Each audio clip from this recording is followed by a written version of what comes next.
Hey, what's going on, everybody? This is the House of Strength podcast, and I am your host, Ryan Muncie. Today, we are joined by strongman competitor Nia Llenas, and Nia has had some huge success at the national level. Nia, she actually won the strongman competition that we hosted last year, went on and competed at both the nationals and qualified for the 2014 Arnold. So this is quite an honor for us to have such a high-level strongman competitor. Nia, thank you so much for joining us. Thanks, Ryan. So, Nia, I know this. You've been an athlete your whole life, but why strongman? How'd you get into that, and what has it kind of done for you? So in college, I'll start with college. Well, before college, I was a basketball player. When I went to college, didn't really want to play basketball. It was a little too much of a time commitment, I thought. Around my junior year, they decided that we had to have a women's track team to even out the number of sports. So I went out, tried out for track. I thought for some reason in my mind I was going to be a sprinter. Anybody that knows me knows that that's just not possible. So I ended up throwing the hammer and the shot put. Really liked it. Really got serious about weight training. And then I went on to kind of grow up, get married, have kids, and ended up back here in Roanoke. Started training with CrossFit down the road. Got a little bit bored with that because Metcons are not my specialty. I really just wanted to lift, so I went to Roanoke Barbell Club where we met, and started doing a powerlifting cycle. After I did my powerlifting meet, I had looked up strongman and strongwoman competitions, found one, and I told my coach at that time that I wanted to do it, and we all trained for it, and I did it. And that was, I think in May, that was like a year ago. Right. So the one that you did with us last July was your second. Second competition. So Nationals was my third, and the Arnold was my fourth. So you went pretty big time, pretty fast. Yeah, I mean it's definitely, I think it's possible to move that fast, depending on what the competition is like in your state, in your local area. Because with NAS, if you win your class, you automatically qualify for nationals. Okay. Well, that's really cool. So I guess for people who are not familiar with strongman, how is that different? How is your training different from, some of the other, I guess, things that you mentioned there? You talked about a little bit about powerlifting, a little bit about Yeah. CrossFit. How's strongman different? It's not that much different. I still have a powerlifting base throughout the week, so usually Mondays, I go in and I squat. Like Wednesday, I'd go in and do some pressing. Usually the pressing is sort of pretty close to what is going to be in competition, if it's like a log or an axle. Then I would go in like on a Thursday and do my deadlifts, and then Saturday go in and just do event training. So event days are going to be the biggest difference than what you would see in powerlifting or even in CrossFit. It's solely to mimic what is going to occur in competition, and you work up to your competition weights. So it's over a course of, maybe 8 to 10 weeks. You're working up to competition weights, getting heavier and trying to get faster on everything. So in that regard, it's just those event days are a lot of work. Yeah. Whereas during the week, the powerlifting days, you can kind of be in and out in probably about an hour and a half. Right. Event days can be like 3 hours. Yeah, it takes a while to set up all the implements and get Yeah. everything in place, and right. So on those, I guess more or less the powerlifting days, your focus is to build strength, but also, like you said, to if the press is with a log or an axle, to get acquainted with that particular implement. Right. So right now, my squat, press, and deadlift days, they run fairly heavy, and then we usually drop back and do some reps at a lighter weight, and then we have accessory work that comes after that. So just depending on what the main lift is, the accessory work is going to kind of follow a pattern. Now, with the accessory work, and this may be another difference than purely powerlifting, do you plan your accessory work based on where you need it more for the event training, or is it for those main lifts? It's more for where my weaknesses are. So like right now, one of my weaknesses on deadlift is my lockout. So we're doing like a lot of rack pulls. She's got me. Actually, my coach is Alana Casey. She is the gosh. If I could have to try to remember all of her accolades, we'd be here all day. But I think she's 2013 world's most powerful woman under like 75 kilograms. She's won the Arnold at the strong fit level the last 2 years. So it just depends on what, my issue typically is. For a while with my overhead, it was building up my lats and my lockout. So we're doing a lot of overhead lockouts, a lot of lat work, rows, pull downs, just, I mean, a lot of days with the powerlifting stuff, I walk out and I'm like, I feel like a bodybuilder because I've got pump. Yeah. So if talk about that just a little bit, if you will, with like that specifically with the overhead and the lats. What did you guys do to address that? So we've done a lot of like just regular barbell rows, single arm rows, rows at an incline, and then I also do one of the other areas in my pressing that's been a problem is that I just don't have good base on my pecs. So I've been doing a lot of incline presses to help with everything. Those have kind of kicked my butt because I don't think in 2 years of training I ever did incline presses. And when you look at some of the lifts, like the log is a little bit closer to an incline press than it is a strict press overhead or a bench. Right. So that kind of just builds that base, all that musculature around it. Gotcha. Well, and one of my other questions that I knew I wanted to ask you about was, because you've been able to have so much success, and you mentioned that we met, for people that don't know the story, when House of Strength started, we were renting space from what Nia referred to as Roanoke Barbell Club, and that's a strongman powerlifting facility. And like Nia said, that's where we met. So we've known each other for almost 3 years, and over that time, I've been able to see how you've continued to make progress over those, whatever your pursuit was, whether it's powerlifting or strongman. What's been the secret to that, and how have you prevented plateaus? Honestly, I've gone through, let's see, this is working with Alana right now. This is my third program. I've started with Adam. And it was the reason why he worked very well is because he was able to see me train on a regular basis. And then after nationals, Adam was no longer able to do my training, so I just jumped on the JTS 360 programming. I'd kind of spoken to Cale Beck a little bit about it before, and he said it would be a good idea. It was completely different than the training I had with Adam. So it was nothing but, volume on top of volume. I would walk out of the gym and be like, I don't think I can get out. I'd sit in my car for 20 minutes in front of my house and think, I don't think I can actually do that. I don't think I can make it out this car. I think that right there, that transition from doing what Adam had me doing, just a very standard powerlifting sort of template, to that JTS programming, which was really, really picked up on my base level strength. In that program, I increased my press over the course of 4 months by close to 40 pounds. Wow. And that's, just hammering pressing all the time. And the accessory work was so high rep, and it was absolutely ridiculous. You'd be doing like 5x10 on lat pull downs, 3x20 on rows, things like that. To move into this programming with Alana, which is much more specific to my actual personal needs, based on what my maxes are and where I want to go.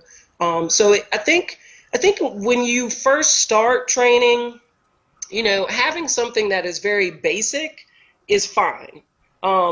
Girls that have not trained before or have maybe just, done CrossFit WODs, when you first start training like a strength program, just doing something basic where you're getting under the bar, whether it be like 5x5s or 5-3-1 or something like that, right. With good accessory work will get you fairly far for a good bit of time. At some point, though, you are going to need someone, if you want to be competitive, you're going to need someone to write your programming. Well, And I think one of the things that you touched on this, or at least showed an example of it, and we've talked about this with a couple other people on the podcast before, you have to do the things you suck at. And Yeah. a good coach can, take an objective look and see the things like you just said with your deadlift. You know that you had specific weakness at lockout. So a good coach is going to program that, and you're going to be forced to do the things that, you probably don't like. Most people probably don't enjoy doing the things that they're not good at. So to have a coach that says, this is where you have a certain weakness, we're going to program to get around that or to get past that obstacle, and it forces you to do it. So, that's all really good information, and kudos to you for identifying the weaknesses and attacking them. Oh yeah. I mean, my press is just, I still think my press is abysmal, even after putting 40 pounds on it. But, I actually enjoy going in and pressing now because I'm looking forward to seeing the gains with a Z, the gains with a Z. All right, so maybe this is a good segue into your Instagram account. We're going to put this in the show notes so people can follow you. And just so you guys know, Nia, not only did she compete at these, I mean, the Arnold is an invitational, so you had to do well enough at Nationals to even qualify for the Arnold. And you tell us where you placed at Nationals and at the Arnold. So actually did not place very well at Nationals. I was placed 9th out of 10 at Nationals, and at the Arnold I placed 9th out of 15, and that was including some international competitors. So some really good girls from overseas came out. And, the American standouts, of course, Kristen Rhodes, Danielle Curry, the two of them are they're insane. And Candace and Kim also are just dynamite athletes. But I felt good about where I placed at the Arnold for it being like my first year. I mean, yeah, that's really awesome.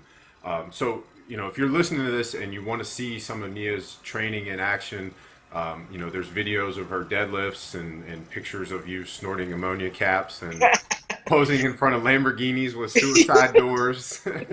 But we're going to have a link to it in the show notes. Go ahead and say it for us so I don't say it wrong. Okay. Just in case somebody's listening and not watching the video. I know, it's Dem Dreads, like DEM Dreads _ dat barbell. So DAT barbell. So I make hip hop videos of my lifting. So if you don't like rap, just don't even, just whatever. All right, well that's cool. And something else you touched on there too was the female specific side of it. And I think that's something that we definitely want to hit on. There are so many misconceptions out there with women and weights. I know that you are just about as tired of hearing this as I am, but for some reason a lot of women still fear the fact that or have this misconception that touching a weight heavier than a pink dumbbell or a can of soup is going to turn them into Arnold Schwarzenegger. Give us what would you say to that person? I mean, I would tell them, step out of your comfort zone. Like, first of all, you're not going to look like Dana Lynn Bailey. You're not going to look like her even in 3 or 4 years of doing this. Okay, that woman has worked, 10, 15 years to achieve that body. By doing something like a powerlifting or strongman template, the only thing you're going to do is really shed some body fat, get stronger, and look a lot better. When I first started, when I first came to you, what was I weighing? I was probably weighing 220, 230. I think so. We have to go back and look at the notes. But... Yeah, and I got down to like 185 for my first powerlifting competition. And I mean, okay, I lost weight lifting heavy as shit. And got stronger. And got stronger. Like, to me, that was a no-brainer. I looked a lot better. I felt a lot better. I was sleeping better. I mean, I was just able to do things with much more ease. Fast forward to now, I actually went on and, I think it takes a pretty strong mindset to sit down and say, I'm going to gain weight for a competition. I actually gained weight for a competition purposely. Because I was in a rock and a hard place. I'm going to have to compete against women who weigh 40 pounds more than me. Right, you're in a sport that is divided by weight classes and it's Hmm. based on performance. So Right. I think being in that field or in being in that arena is different than just somebody who's doing it Yeah. to be fit. But I you're think right. that women just, I think that a lot of women still have this sort of mindset of being concerned about what other people think about them or how other people view them, and have to get to a point where you actually like yourself.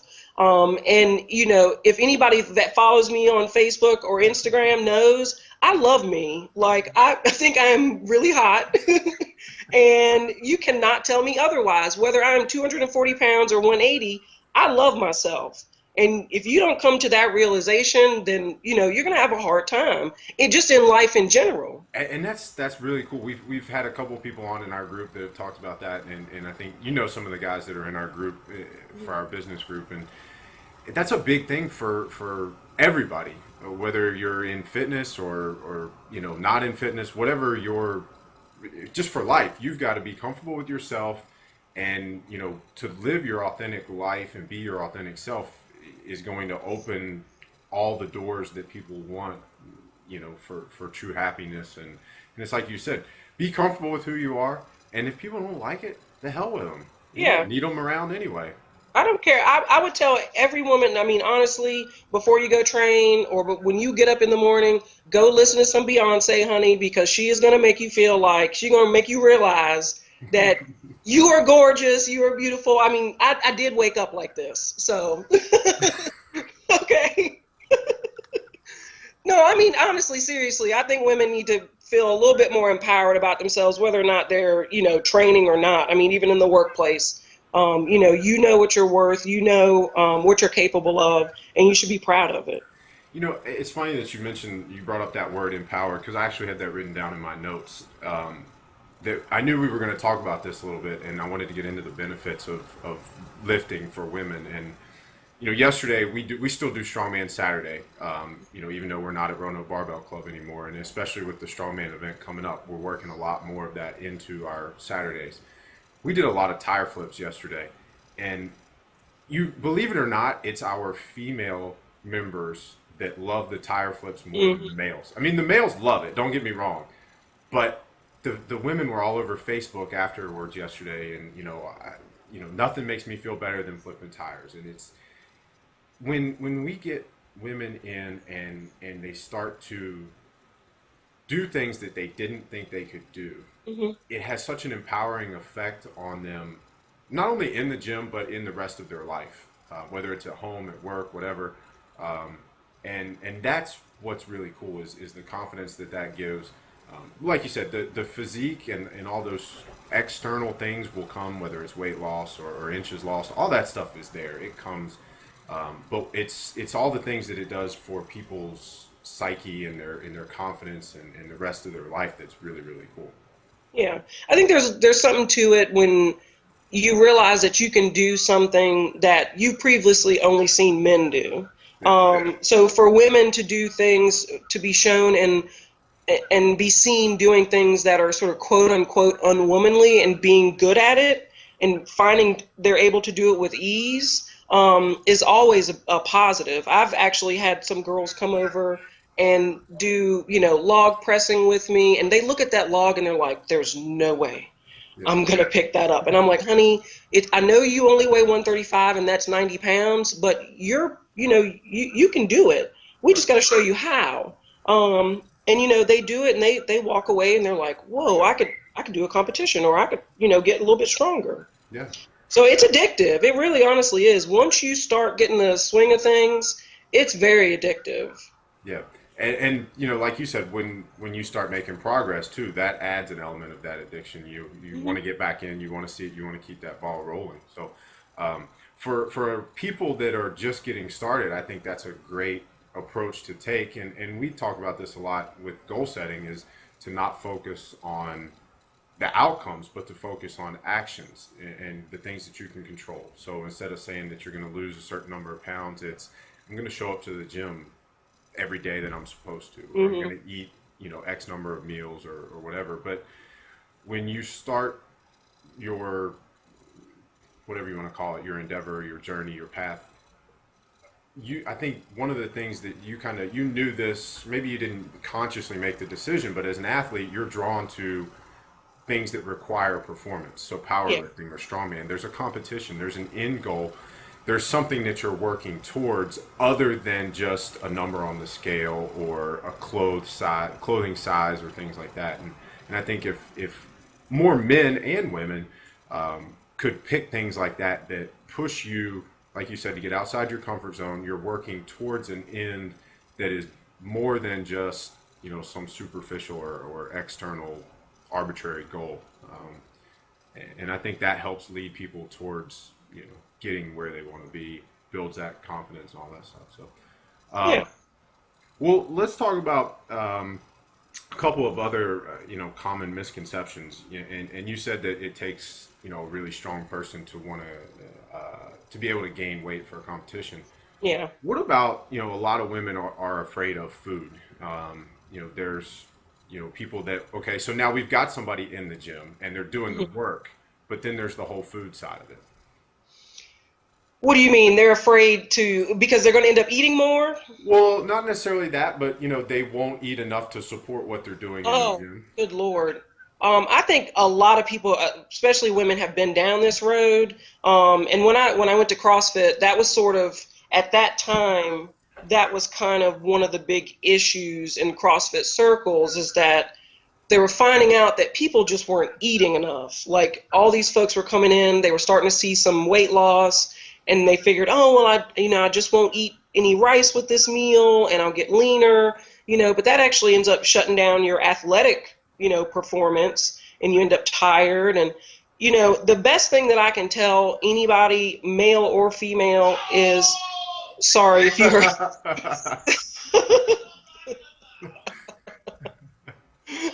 I'm I'm married to a Hispanic, and it's the finals of World Cup, so that's what it is. The best thing that I can tell anybody is you really need to sit down and figure out what your actual sort of needs are for the day.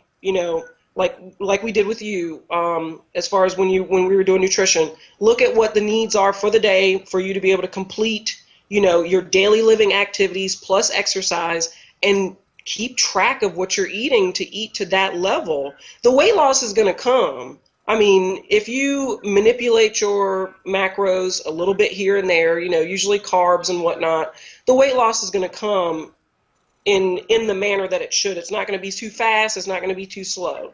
I think you've had good success with a lot of your girls, and I've seen them in person and online, that, they slowly lose that weight, and they're still able to perform in the gym. The worst thing you can do is go say, you've been eating 2,000 calories a day, you start a training program, and you drop down to 1,600 so that you can lose weight, because you are going to be a hot mess in the gym and in life. Yeah, yeah. And that's, I think, one of the biggest things that we try to, I guess, reshape everyone, whether it's male or female, is we're trying to reshape their thought process of, look, you need to eat for performance, like you said, for what you're going to have to do. And, form always follows function. If you show me somebody who, can work out 3 or 4 times a day and, work out at a high level, then they're going to look like an elite level CrossFit competitor, like somebody you see when you watch the CrossFit games, or, like you said, the World Cup is going on right now.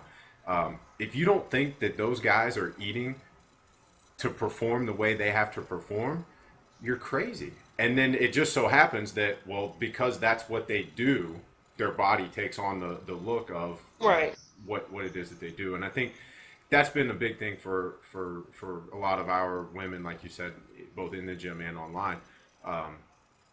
You never want to try to get there too fast. And I think for the people that I see outside of what we do, that's one of the biggest mistakes is, and I think that's everywhere in our society. We want instant gratification. We want it yesterday. We want giant muscles and, shredded abdominals, and, we want it yesterday, and we don't want to have to do the cardio or eat salads to get there. Right. Well, most people don't even know what they've been eating, like how much protein, carbs, and fat that they typically eat. And how it may vary. I mean, I typically can get away with, 2,500 calories, maybe a little bit less, depending on if I'm not working out, not training that day. But the average person is not going to walk into the gym and say, I've been eating 2,500 calories a day, 30% protein, blah, blah, blah, and just teaching people, and that's a big part of what you do, is just teaching people how to understand what they're actually putting in their mouth and how it affects them. Yeah. I mean, you can still eat. I mean, I'm the first person to say I will program in on my day the ability to eat some Oreo ice cream after training, and it fits my macros. So is that what you're following now, if it fits your macros? It's kind of a if it fits your macros sort of deal. I have a nutritionist that I'm working with. It's actually with John Meadows. Yeah. His name was Trevor Cashy. Okay. So he's been really good and kind of sort of understanding kind of my issue. It's just my general issues with food. I mean, I like food. Yes, I went on a tear for like 3 months where I probably ate Chipotle every other day. Okay. But I did that to get up to 240 so that I could compete. It paid off. I mean. Now, are you logging your food? Do you have to report it to your coach? Yep. I log it every day in my Fitness Pal. I plan everything out. I'll probably be cooking here in a couple of hours.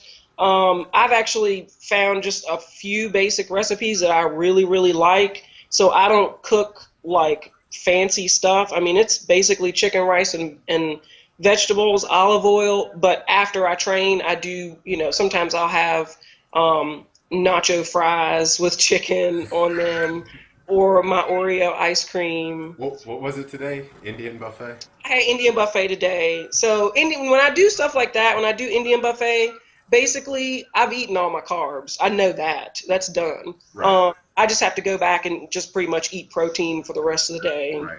And For people listening, you can get away with that if you're targeting them and timing them in that post-workout window when your body is most receptive to them. Yeah. Okay. Yeah. I've learned a lot over the last, couple of years on what I can eat, what I can't eat, how I can sort of go overboard. And like going overboard on fat is not going to be the greatest thing. The outcome's not going to be, super pleasant. But, you can kind of OD on carbs here and there depending on how you're training, when you're training. And a lot of that comes from just experimenting on yourself, trying different things, paying attention to how your body feels, how your brain feels, how your training goes around those changes, right? Yeah. Oh, yeah. I definitely, there are some days where just in general, I'm not even training and I'm just like, you know what? I want a Kit Kat, but I make sure I try to be diligent in making sure that if that Kit Kat has, 56 grams of carbs in it, well, them carbs are going to have to come out of somewhere else. Unfortunately, it's going to have to come from somewhere. So what do your macros look like, or what are you shooting for right now? Right now it's about 250 grams of protein, 180 grams of carbs, depending on whether I'm training or not. Sometimes it's a little bit lower. And about 65 to 70 grams of fat. Okay. And we just sort of cycle the carbs depending on whether we're training or not. But that's worked really well. Actually, I'm down to like 222 from about after the Arnold. I was sitting at about 250. So I'm down to 222, and that's been over the course of, I don't know, 3 or 4 months. Arnold was in March, right? So yeah, it's been about 4 months and a week or two. Yeah, so I mean, we're talking about what, 30 pounds? I'd say less than 30 pounds in 4 months. So we're going at a decent clip, but not so fast that I, die under the bar. Yeah, right. And you're maintaining strength and actually getting stronger. Right. And that's awesome. That's the ultimate goal. Yeah. I'm a happy camper. I still look good, so whatever. Well, before we wrap it up, I got one more question for you. I know you listen to like Joe Rogan Experience. I know you listen to some of the Bulletproof stuff. You kind of you listen, you pay attention to a lot of the biohacking, and we've talked in the gym before about some different stuff like that. Are you doing anything now along those lines that other people could benefit from? Any tips or tricks that that you could pass along? Gosh, that's kind of a hard question because I don't know that I do. One thing that I do, and I've done for a good long time, and I would say to anybody, track your sleep. Like if you don't have any idea how much sleep you're getting on a regular basis and how it affects you the next day or even the following day, you would definitely be surprised. In my job, and I'll throw this little sort of plug out there because I work in organ procurement. So everybody go to Donate Life America. You want to rephrase that? Because that sounds like one of those movies where like somebody woke up with it and they're in the bathtub covered in No, ice. don't say that. We don't do that in America. In America, they do that stuff in other countries. Go to Donate Life America, pick your state, sign up to be an organ, tissue, and eye donor. There are 130,000 people in America right now that are waiting on a life-saving organ, and let's see, 7 or 8 will die today waiting. So it's just something simple you can do. But in that job, I mean, we work ridiculous hours. Like this week, I got up and was out of Roanoke by 4:30 a.m. to go to Galax. And then at 5 p.m. that night, I had to be in Lynchburg, Virginia, and then come back to Roanoke. So days before, I'm looking like I need to have 8-9 hours of sleep, in days prior in order for me to be able to actually like live through that day. Right. It's going to be tough. I mean, and it's still tough, but I was able to make it home, was able to do some of the things I needed to do at home, and then going ahead and getting to bed. And I felt fine training the next day. So sleep is probably one of the most important things that you can sort of track, and there's tons of apps that you can use. I mean, I can't remember which one. I have one on my work phone that I use. Sleep Cycle is the one that I use. Yeah, that's the one that I have. Yeah. I've tried a bunch of them. Usually when they pop up on Lifehacker, I pick them up and I try them out and sort of discard the ones I don't like. Gotcha. So that's probably the best thing. And I think it's cool too, as you talk about your schedule and, like you said, you have a family, you're a mother, and you still find time to fit in your training. Oh yeah, if I didn't, I'm gonna tell you, I would be like super level bitch if I didn't. I mean, seriously, when you have a rambunctious child, your job is very stressful. This, for me, above all else, is just to keep me sane. Mm-hmm. I mean, it literally keeps me even and level-headed, and I can walk out and feel like even if I had a really crappy day, if I'm dealing with families that just lost their child, I can go in the gym and let all of that go. Yeah. And that's an important outlet to have. Oh, yeah. So, but I know there's one other thing that you've done, and I think this is really cool. It's the 23andMe, the Genome Project. Oh, yeah. Tell everybody about that a little bit. So back, I guess it was about a year and a half ago, the Henry Gates Foundation sponsored a free genome mapping for anybody of the African diaspora, which basically meant everybody could get it for free. You just found out whether you were black or not, I guess. So it came back that I am 27% European. The majority of me is sub-Saharan African. So that explains a few things about me, like why I don't like the cold, because only 27% of me is European. I'm guessing I'm like Greek, maybe. I'm thinking. Hoping. Hoping. You're making that up. You're from like Iceland or something. I know, right? So yeah, that's pretty cool because it actually shows you what some of your markers are as far as like for illness are concerned. Like I found out that I actually have one of the markers for a lung disease called A1, and that takes down, countless people per year that end up having to have lung transplants. So I know that because of my job. But clearly my husband doesn't carry it because my son doesn't have it. So I guess I picked the right husband. Yep. So yeah, things like that. I mean, I have the fast twitch, muscle fibers. I don't think that was ever a question, but it was pretty, it was nice to see that, yes, that is true. I don't have... One of the interesting things, some people, when they drink alcohol, evidently they flush, like they get a flushing reaction. I don't have that. I don't have the caffeine withdrawals that some people have, which, I knew that because I can drink the stuff all day. But that's a really good, I think they've lowered the price on it now. It's maybe like $100. It is. It's $100. I've looked into it, and I'm actually waiting on mine to come so I can send it off. But it's 23andme.com, and they send you a kit. You pay $100. They send you a kit. You send in, and then they come back and you get your whole genome map. And like you said, you find out a lot of your ancestry, but you can also use it to look at, certain foods that you should avoid or emphasize.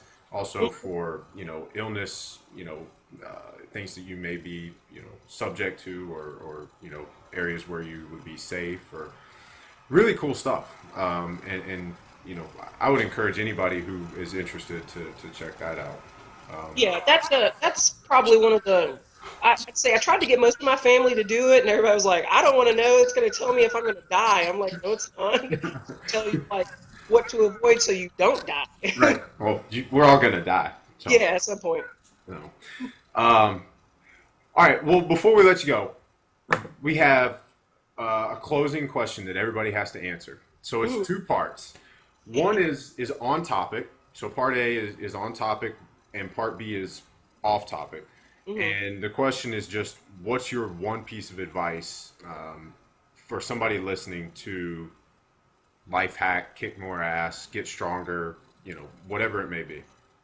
I would say pick a goal, get a plan, and work the plan and focus on it. I mean, you can't be better unless you actually have something to work towards and have a plan on how you're going to get there.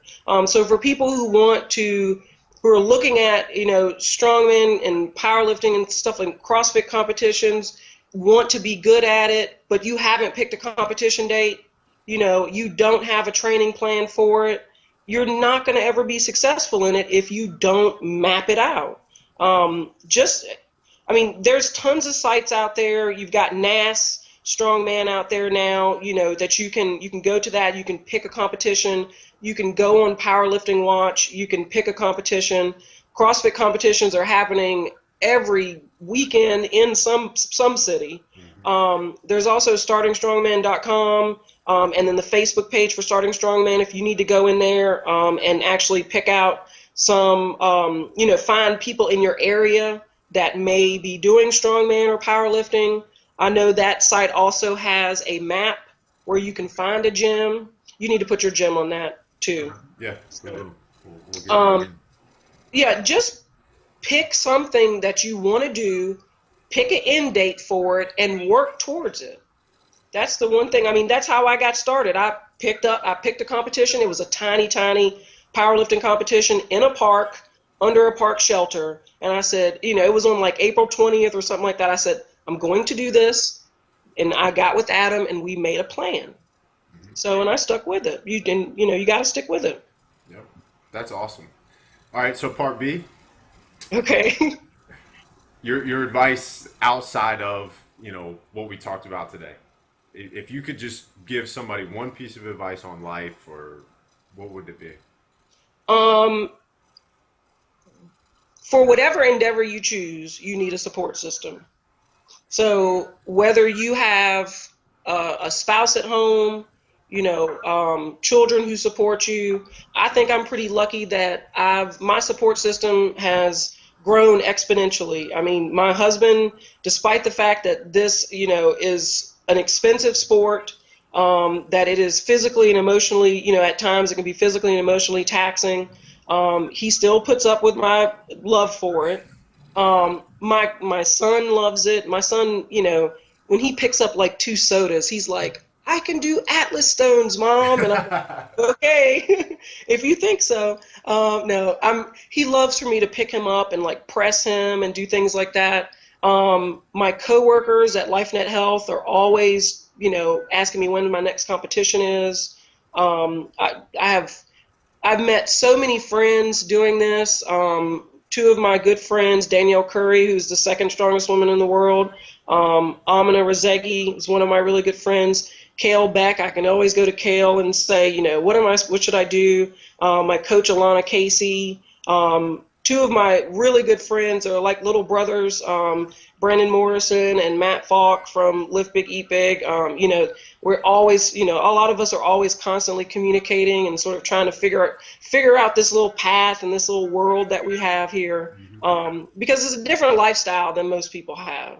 So whether you're doing strength sports or you're doing, you know, you're doing like triathlons, you know, or you're doing like my son with Minecraft competitions, you're going to find friends around it, people that support it. I support my son's endeavors in Minecraft and wanting a YouTube channel.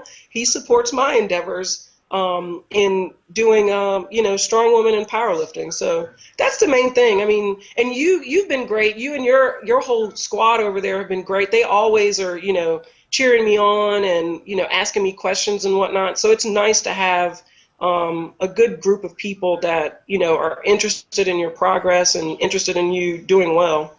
Yeah, I think that's awesome advice. I think that's kind of ingrained in our, that's a very primal thing for us. You know, we came from small tribes of people that, you know, had vested interest in every other member's, you know, success. And, you know, whatever your endeavor is, like you said, find people who are like-minded and, you know, help each other find their way along that little path or journey. And I cannot forget, I they would kill me if I forgot. I cannot forget my training partners. Yeah, you better thank all the guys at let me just tell you, I have the best training partners in the world. I mean, bar none. I got a guy. I mean, I got a ginger that is just insane. He does tons of CrossFit WODs. He would be so happy I said that.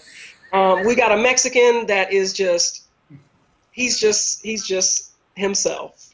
I got a guy, Andy, that, you know, Andy's one of the people that you go to use the bathroom and he's already benching 315, and then he moves up to 405, and then, you know, next thing you know, he's like reverse band 515 on bench, and everybody's just stops. we're going to get Andy on here one day soon. Oh, you have to. About how to get your bench press up. Yeah. Yeah. So, yeah, we have a really good group of people that come in. I mean, even down to the Bicep Bros, which for people that don't know, we have I've made comments about them on Facebook before. It's a group of guys that only come in and train upper body. I mean, they do every manner of pull-up, every manner of press all day. But they're some of the nicest people that I've ever met. And we all, you know, the shit talking is on level 100, usually started by me. So that's why I enjoy my training partners. But they don't let me, they always, I mean, God. They give it right back to you. Oh, my God. Some of the stuff they do to me is just, it's not even, it's criminal. Well, and that goes back to like you said, the support group. You've got to have people around you that hold you to that high standard and push you and help drive you, you know, beyond what you would do if it was just you. Yeah, and it's good to have. We have a nice little group, and we do things together. We go to our, you know, each other's kids' birthday parties. We have picnics and cookouts and whatnot. And I mean, it's definitely like, you know, my second family here in Roanoke. So Awesome. I love you guys. They're good. Awesome. Well, Nia, thank you for joining us. And for everybody listening, thank you so much. Make sure you go to houseofstrengthgym.com to see the blog version of this. We're going to have show notes with links to all the stuff that Nia threw out there, whether it was JTS 360, the sleep tracker, her coaches, life hacker, all that stuff. We'll have links to it so you can check it out. And of course, links to Nia's Facebook and Instagram pages so you can follow her and you know, stay entertained and informed. So yeah, you can get your rap life off of my Instagram. There you go. All right. Well, thank you, Nia, and everybody listening. We'll see you next time.